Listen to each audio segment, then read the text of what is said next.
ఆచార్యులకు సమస్త సద్గురువులకు సద్గురు మండలికి జ్ఞాన కర్మంబులై కలసిన నేను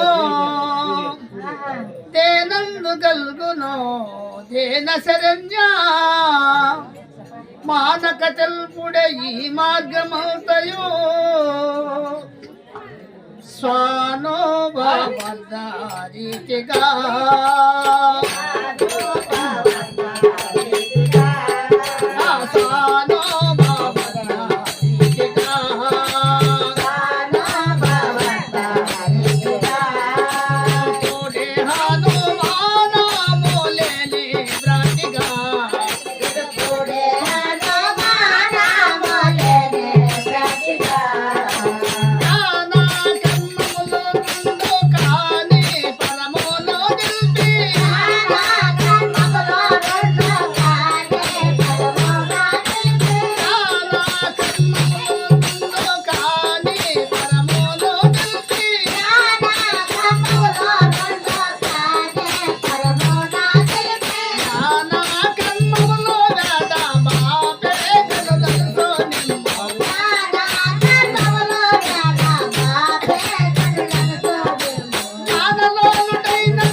జ్ఞాన కర్మములను ఎందుకన్నా అంటే జ్ఞానం అంటే ఈ చరాచర జగత్తులో ఉన్నటువంటి బ్రహ్మాండంలో చేరి గుర్తిరస్తుంది కాబట్టి దాన్ని జ్ఞానం అన్నాడు.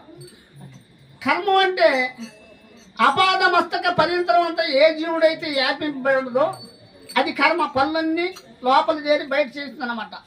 జ్ఞాన కర్మములై కలసిన నేను దేనందు కలుగునో దేన సరిన దేనిది కలిగింది అంటే త్రిలోక తర్పణ దుర్గాకాశం నుంచి వచ్చి ప్రకృతిలోకి వచ్చి ఇంద్రియాల్లో ఉండి నేను నేను నేను అంటుంది కాబట్టి దీనికి మూలం లేదు. విచారించినప్పుడు మూలం లేదు, విచారించుకుంటే మూలం ఉందన్నాడు. అందుకని దీన్నేమన్నాడు? చైతన్య స్వరూపం అన్నాడు. చైతన్యం అంటే తాను దగ్గరుండి